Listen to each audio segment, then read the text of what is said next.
और जो पूरी संभावना थी कि जो अभिजात वर्ग की तरह कानूनी रूप से विशेषाधिकार ना मिलते, लेकिन अब आर्थिक मजबूती के कारण समाज वैसा ही, खास करके निचला वर्ग वैसा ही दलित और कुचला बना रहता जैसा राज्य फ्रांस की क्रांति के पहले था।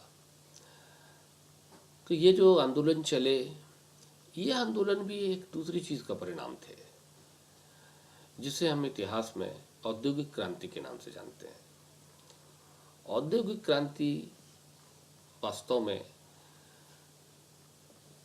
अगर मैं ये कहूँ कि वो न्यूटन की देन थी तो शायद आप नहीं मानेंगे, या शीले प्रिस्ले या कोई भी, ये या फैराडे या ओम्स या किसी भी, इनका हम नाम लेंगे तो आप नहीं मानेंगे। और सच है कि वैज्ञानिकों ने तो एक पृष्ठभूमि तैयार की थी,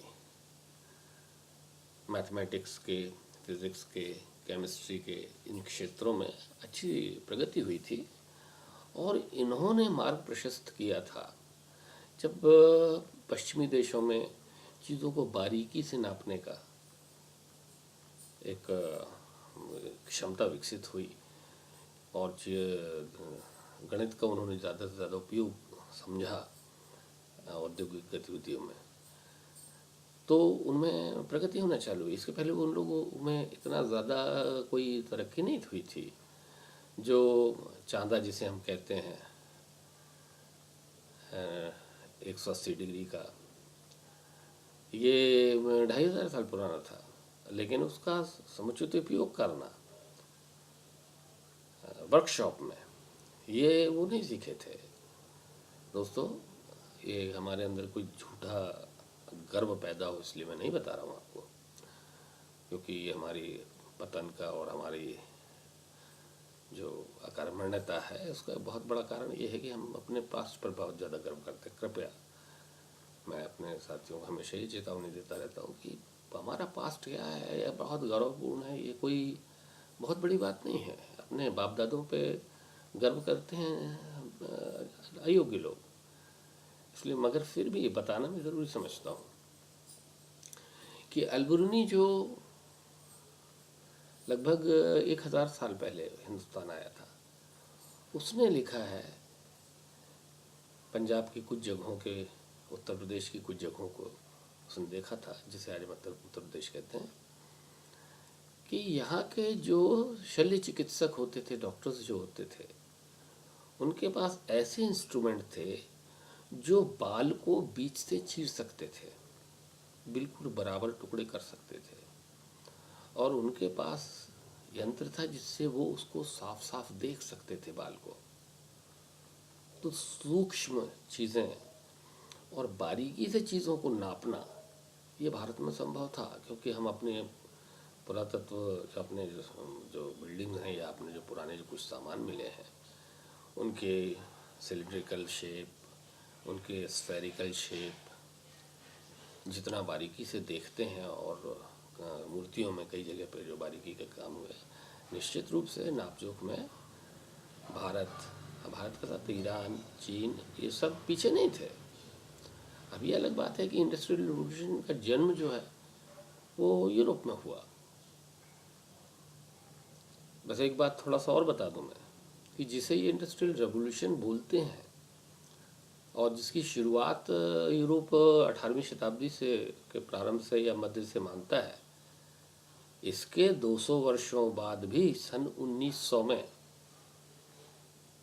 इंडिया के साथ बैलेंस ऑफ ट्रेड जो संसार का था, वो इंडिया के फेवर में था। भारत से चीज़ें ज़्यादा एक्सपोर्ट होती थीं और कम इंपोर्ट होती थीं। एक अपने देश में सोने का भंडार बढ़ने का ये भी एक कारण है। वैसे तो 2000 साल पहले एक प्लाइनी थे, उन्होंने लिखा है कि रोम को भारत के साथ व्यापार करने से प्रति वर्ष 2 लाख स्वर्ण मुद्राओं का नुकसान होता है। ये मामूली बात नहीं है दोस्तों। 2 लाख स्वर्ण मुद्राएं क्या होती हैं? आपको आश्चर्य होगा जान के कि जब फ्रांस के लोगों ने, जो गैलिकन्स जो थे, उन्होंने जब रोम को हराया और रोम को जला के ये हालत बिगाड़ दी थी पूरे जब रोमन साम्राज्य हुआ करता था, काफ़ी मजबूत था उस समय पे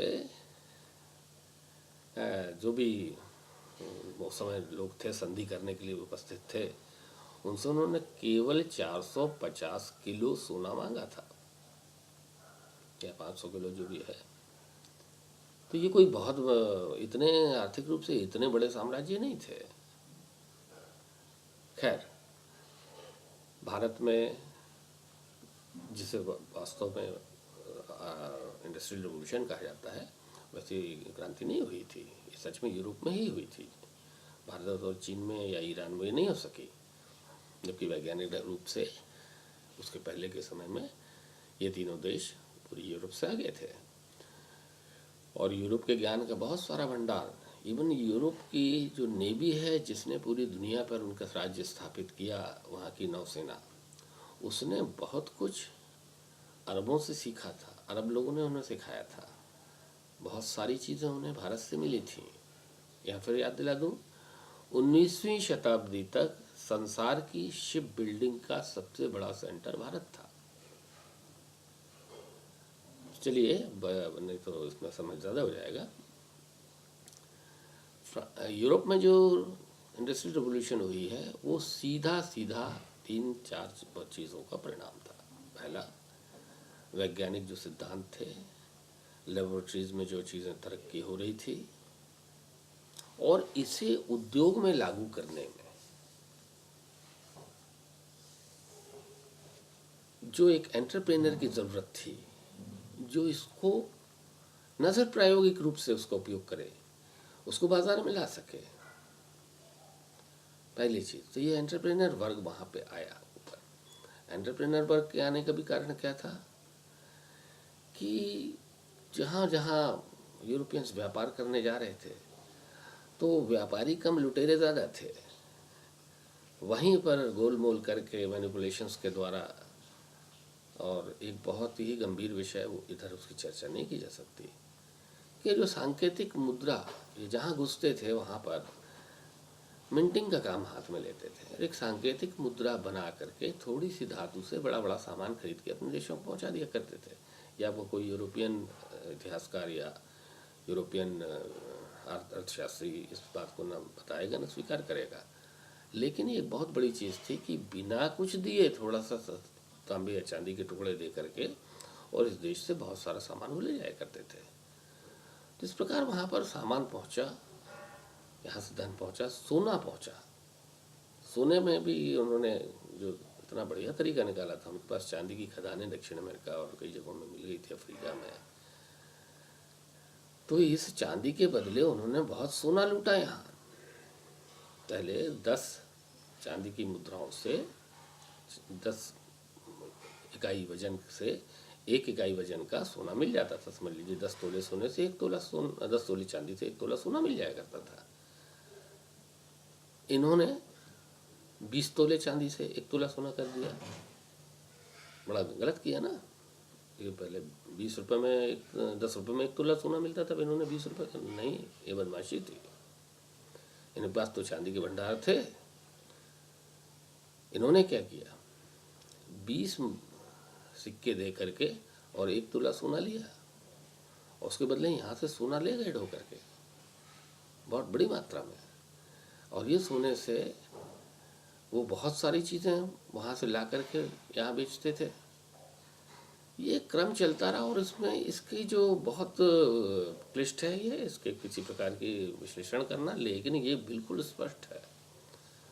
थोड़ा समय लगेगा, परिश्रम करना पड़ेगा, लेकिन ये बिल्कुल कोई भी एक जो सत्य कहने वाला जो भी अर्थशास्त्री होगा वो ये इसको दिखा सकता है कि यहाँ की लूटमार जो एशिया में हुई, इनके कारण उनके पास में पैसा पहुँच गया था।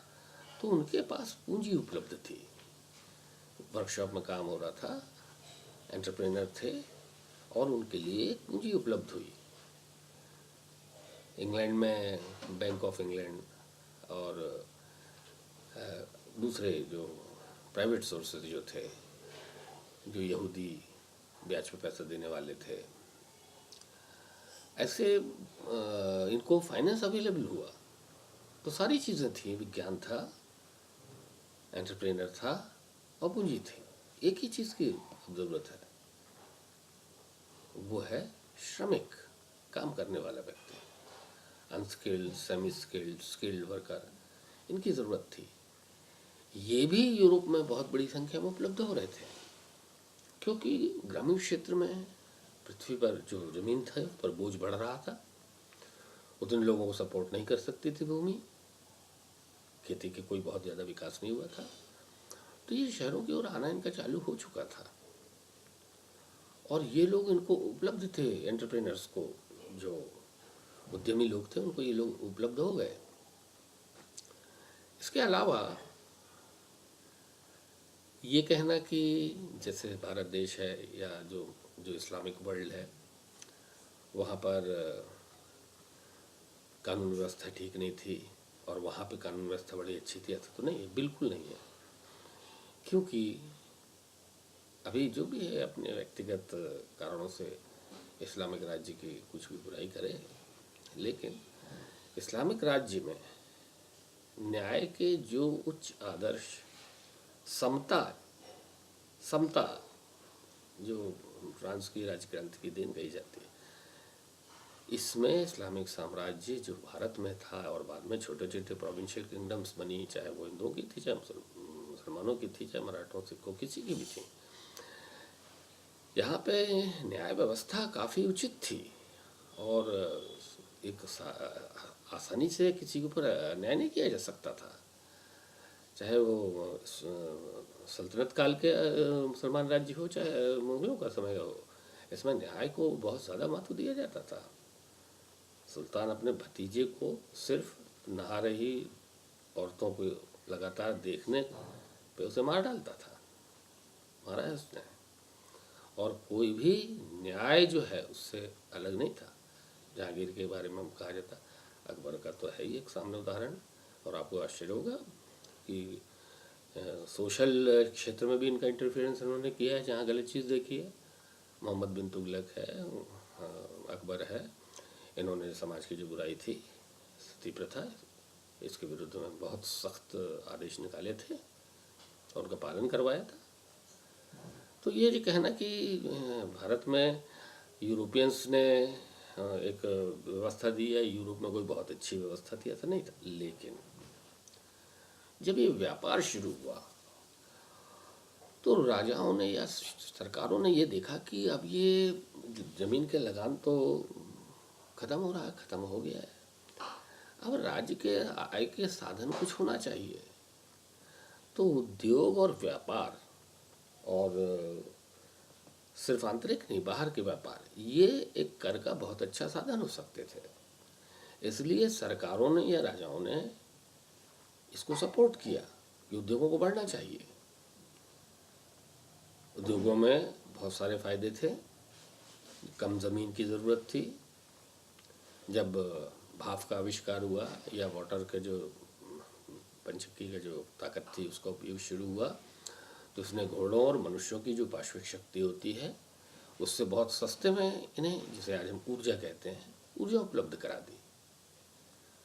और दोस्तों, उद्योग को जितनी चीज़ों की ज़रूरत मैंने गिनाई, एंटरप्रेनर, कैपिटल, स्किल, आदमी, ये सबसे बढ़ के एक और चीज़ होती है, वो है ऊर्जा, जिसके बल पर सामानों के जो लागत मूल्य है उसे कम किया जा सकता है, लार्ज स्केल पर प्रोडक्शन किया जा सकता है। ये ऊर्जा ही है।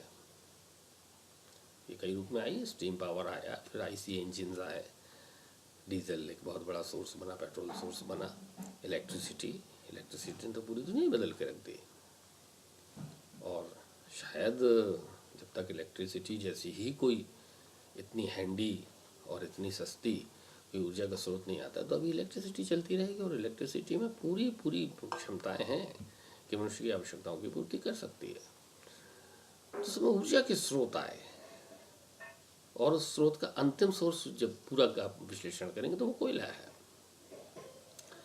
कोयले की भाप का ताकत पहचानी उसे पहले खदानों में सिर्फ पानी पंप आउट करने के लिए यूज़ किया गया, बाद में उसको छोटी छोटी चीज़ों में यूज़ होने लगा, और सबसे मुख्य तो आवागमन के लिए जो ट्रेन जो है, रेलवेज़ में कोयले का उपयोग हुआ। बाद में कपड़ा मिलों में कोयले के भाप से उजली गई। तो ये एक बहुत सारी चीज़ें मिल करके एक नई क्रांति आई। जब, फिर से दोहरा दूं, जब लार्ज स्केल पे चीज़ें पैदा करने की क्षमता विकसित हुई, वैज्ञानिक उपकरणों के द्वारा, नई मशीनों के द्वारा, जब जो कार्य करने वाले श्रमिक थे उनकी कुशलता में वृद्धि करने के लिए व्यवस्थाएं बनी, तो एकदम से चीज़ों की जो मूल्य था वो कम होता चला गया। दोस्तों, एक बात में बहुत संभव है कि मैं बाद में बताना आपको भूल जाऊं कि पूंजीपति पर नियंत्रण करने में समाजवाद का रोल तो था, लेकिन उतना ही प्रभावशाली एक दूसरी चीज़ है। एक सीधा सा प्रश्न है कि यदि पूंजी के उपयोग द्वारा, इम्प्रूव टेक्नोलॉजी के द्वारा यदि लागत कम की जाती है, एक वस्तु आज हाथ से बनाई हुई 10 रुपये में उपलब्ध है, एक दूसरी चीज़ आती है बिल्कुल उसी उपयोग की या बिल्कुल वैसी ही दिखने वाली है। अब ये जो चीज़ आती है इसका मूल्य 10 रुपये है, और जो उद्योग से पैदा की गई उसका मूल्य 6 रुपये है। तो क्या पूंजीपति ये 4 रुपये ग्राहक को ट्रांसफ़र करेगा? आप सोचते करेगा? नहीं करेगा। बल्कि एक आध कोई विचारक आ जाएंगे कि भाई ये छोटे छोटे लोगों को भूखों मरने लगेंगे, इसलिए जो है इनके ऊपर नियंत्रण किया जाए। अब इनके ऊपर देखिए कैसे नियंत्रण हो सकता है। या तो इनके ऊपर 4 रुपये टैक्स लगा दिया जाए इस सामान पे, तो उसके समकक्ष हो जाएगा 10 रुपये का। दूसरा क्या है कि जो 10 रुपये में जो लोग सामान पैदा कर रहे हैं उनको अपने भाग्य पर छोड़ दिया जाए, कहा जाए आप सामान को 6 रुपये में बेचिए। ये क्या हो गया? सरकार का नियंत्रण प्राइसिंग करने में। तो ये कोई उचित नहीं होगा। अब देखिए, 4 रुपये ग्राहक को नहीं दे रहा है, या तो सरकार डायरेक्ट लेती है, या ये कहा जा सकता है कि ये 4 रुपये जो पैदा किया है, जिसको कार्ल मार्क्स ने कहा है सरप्लस, बेशी मूल्य, ये जो है ये पैदा करता है श्रमिक, तो इस पर अधिकार उसी का है। लेकिन ये पूंजीपति ये भी उसको भी देने को तैयार नहीं है, ना वो ग्राहक को देने को तैयार है, ना वो मजदूर वर्ग को देने को तैयार है। तो क्या होगा? इसका एक जवाब है, इसी व्यवस्था के अंदर है। और शायद उस चीज़ को लागू करने से ही समाजवाद, या जिसको साम्यवाद कहा जाता है, ये अपनी मृत्यु मर गए। वो था कंपटीशन। ये आदमी 6 रुपये में सामान बेचने को तैयार नहीं होगा जब तक वो 10 रुपये के बाजार में सामान है और लोगों को ये मालूम है कि 10 रुपये की उपयोगिता की चीज़ मुझे मिल रही, चलो 10 रुपये में ले लो इसको। ये उसकी हैबिट है, प्रोपेंसिटी टू कंज्यूम कहते हैं जिसे। वो उतना खर्च कर देगा, उस तैयार हो जाएगा इतने रुपये देने के लिए उसको। अब ये देखें ध्यान से आप कि वो अपने मन से नहीं कर रहा था, लेकिन कंपटीशन में क्या होगा? जब कंपटीशन होगा तो जो दूसरा उद्योगपति है वो उसको 6 में तो नहीं, लेकिन शायद 7 रुपये में देने को तैयार हो जाएगा। अब 7 रुपये का देगा, शुरू में 6 रुपये 7 रुपये में ज़्यादा फर्क नहीं है, आदमी लेता रहेगा। लेकिन ऐसी परिस्थिति भी आ सकती है कि कोई एक नया उद्योगपति आए जो ज़्यादा अच्छे सामान लेकर के आए, ज़्यादा उद्योग के साथ उत्पादन के जो साधन है ज़्यादा परिष्कृत हों उसके, और वो उसको 5.5 रुपये में देने को तैयार हो जाएगा। तब तो ये इसकी व्यवस्था हो जाएगी। तो पश्चिमी समाज में जहाँ पर उद्योग ज़्यादा थे और जहाँ पर जिसे कम्युनिज्म कहा जाता है, जहाँ वो पहले आना था वो नहीं आया। उसका एक कारण, ज़्यादा प्रमुख कारण तो ये है कि जो सत्ताधारी लोग थे उनको समझ में आ गया था कि ये तो विस्फोट हो जाएगा फिर से, इसलिए वर्कर्स की हालत में थोड़ा सुधार करना ज़रूरी है। और उन्हें इस जो प्रगति हो रही थी, जो आर्थिक तरक्की हो रही थी, इसमें थोड़ा सा हिस्सा उन्होंने देना स्वीकार कर लिया, और उतना थोड़ा सा हिस्सा लगभग संतुष्ट कर देता था, थोड़ा थोड़ा धीरे धीरे चलता रहता था। लेकिन पश्चिमी समाज ने इसका मुकाबला सिर्फ इसलिए किया है कि प्राइसिंग हम नहीं करेंगे, सरकार का बहुत ज़्यादा दखल नहीं रहेगा औद्योगिक गतिविधियों में, लेकिन कंपटीशन रहेगा। किसी भी काम को करने के लिए दूसरे लोग आते हैं, उनको आने दिए जाए, और जितने ज़्यादा लोग आते जाएंगे उतना ज़्यादा सामान सस्ता होता चला जाएगा। हालांकि दोस्तों ये इतना सिंपल नहीं है, क्योंकि उद्योगपतियों ने भी, जिसे आज कार्टेलाइजेशन कहते हैं, ये सब शुरू किया। और मैं कोई उद्योगपति को कमज़ोर लोगों में से नहीं मानता हूँ, लेकिन दोस्तों ये बात कभी ना भूलें, शायद यदि आपने अभी आपकी उम्र कम हो, ज़्यादा अनुभव ना हो, ज़्यादा आप घूमे फिरे ना हो, तो शायद सहमत नहीं होगी, लेकिन ध्यान में रखें, मेरी बात पे मंथन करते रहें। उद्योगपति उतना ही मजबूर है जितना किसान है, क्योंकि दोस्तों उद्योग जो चीज़ पैदा करता है उसका रॉ मटेरियल उसने लाया है, पैसा बाजार से उसने उठाया है ब्याज पर, तो लोगों से उसने ये कॉन्ट्रैक्ट्स करके रखे हैं कि ये सामान मैं आपको दूंगा।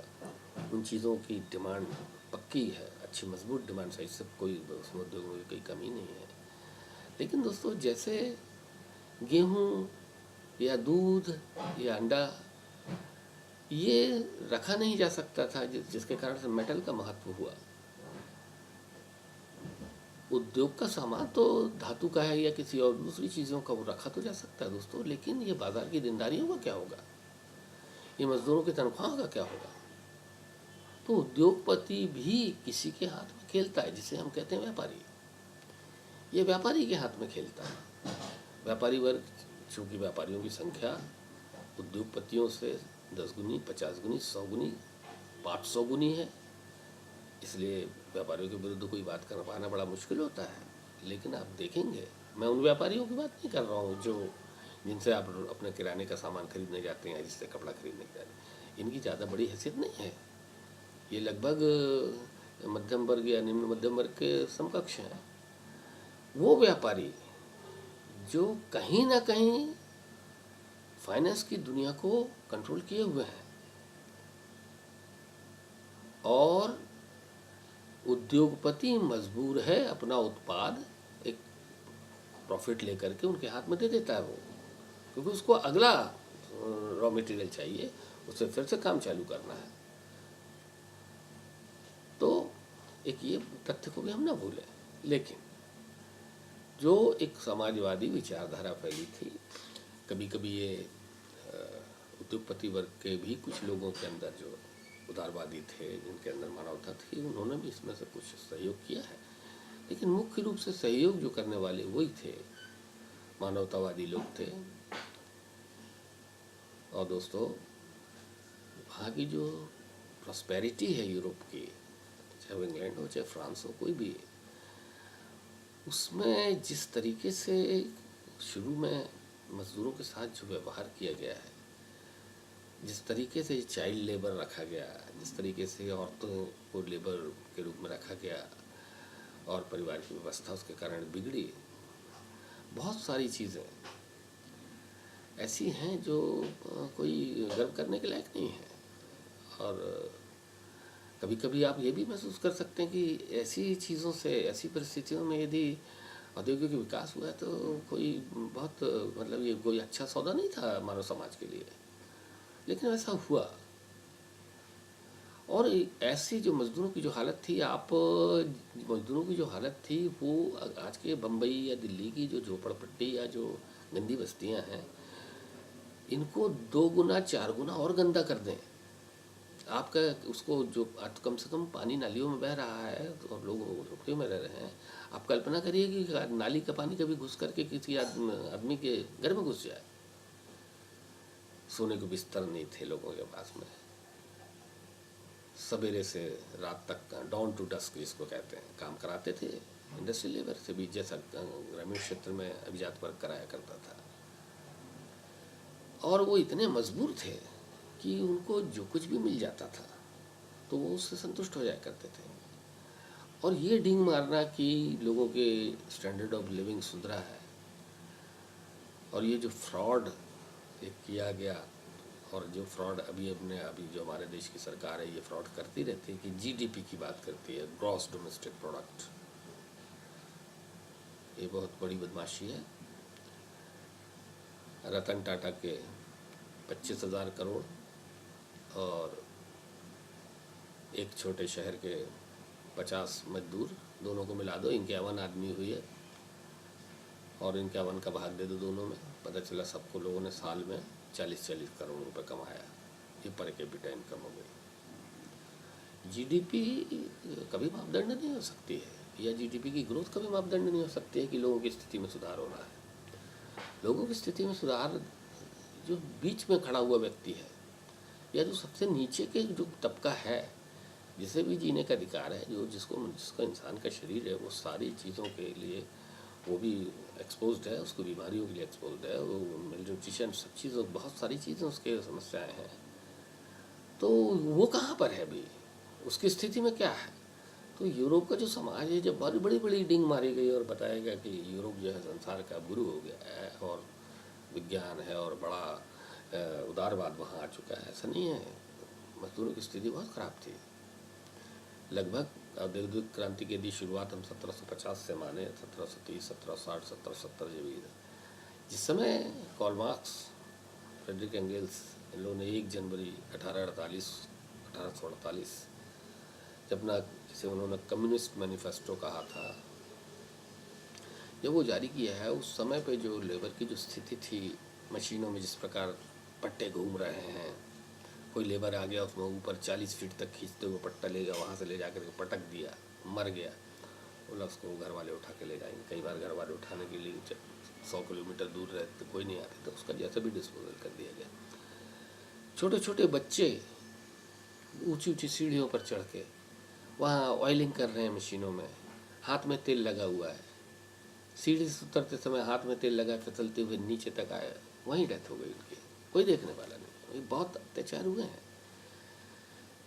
उस समय के जो बुद्धिजीवी थे, जो चित्रकार थे, जो कलाकार लोग थे, उन्होंने अपनी साहित्य में या अपने कलाओं में उसको उन्होंने दर्शित किया है कि किस तरीके से अवर वाइट स्लेव्स करके ऐसे कई बातें ऐसी आई जिसमें बताया गया कि ये कोई बहुत अच्छी चीज़ नहीं है। और भी आपने चार्ल्स डिकेंस की जो छोटी छोटी स्कूल लेवल पे कम से कम कहानियाँ पढ़ी होंगी, वहाँ के समाज में कोई बहुत अच्छी स्थिति में नहीं था।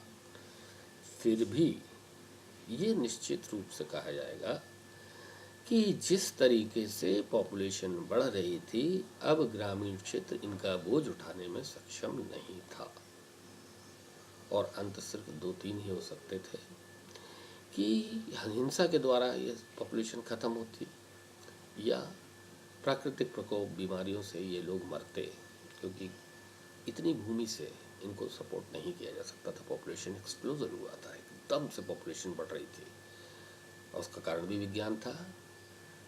दवाइयों के आविष्कार हो रहे थे, नए नए पश्चिमी देश के लोग भारत से, ईरान से, अरेबिया के थ्रू, अरेबिया के जो यहाँ स्कॉलर्स थे जिन्होंने यहाँ के मेडिकल साइंस को समझा था, बहुत सारी जो दवाएं हैं एलोपैथी जब कहते हैं, ये बड़ी मात्रा में भारत से, केरल से, महाराष्ट्र से, पंजाब से, जिसे हम यूपी बिहार कहते हैं, यहाँ का ज्ञान कहीं ना कहीं वहाँ पहुँचा था और मेडिकल साइंस में तरक्की हुई थी। हाँ, क्रांतिकारी परिवर्तन जैसे वैक्सीन है, या इंजेक्शन है, या ब्लड ट्रांसफ्यूज़न है, या छोटी सी जगह पे भी थोड़े से इंस्ट्रूमेंट से सर्जरी कर लेना, और एनाटॉमी, फिजियोलॉजी का जो ज्ञान बढ़ा था वो उसमें निश्चित रूप से वो अग्रणी है। लेकिन यहाँ से भी उनको मदद मिली थी, और जीवन की जो एक्सपेक्टेंसी थी वो बढ़ती चली जा रही थी।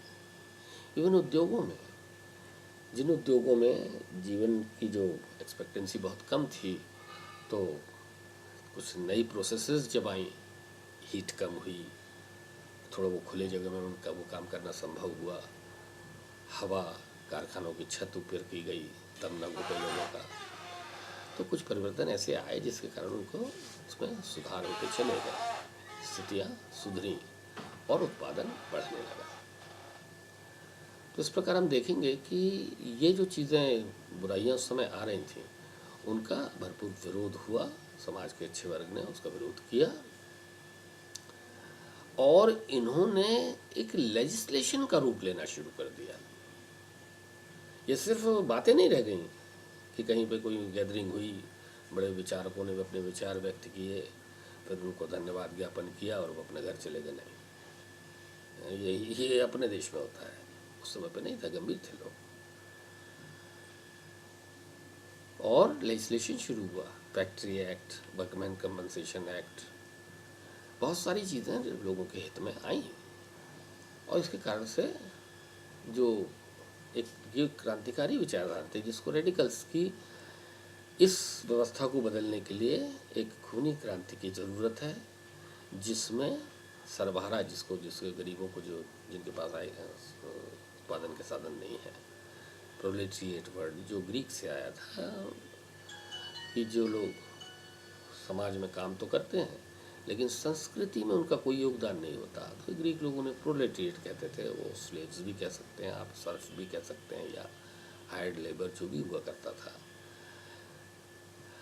हमारे यहाँ भी कहा गया है कि इस संसार को शूद्र चलाता है, इस संसार के सारे कार्यों को शूद्र संपन्न करता है, वैश्य सिर्फ उनका नेतृत्व करता है, क्षत्रिय उनकी रक्षा करता है, ब्राह्मण उनमें न्याय की स्थापना करता, धर्म की स्थापना करता है, और शूद्र वर्ग का नेतृत्व करता है विज्ञान के द्वारा, या उसकी कार्य करने की पद्धति, या उसको नए इंस्ट्रूमेंट्स दे के, उसका विज्ञान बता के, गणित के द्वारा, जिस भी द्वारा ये चलता रहता है।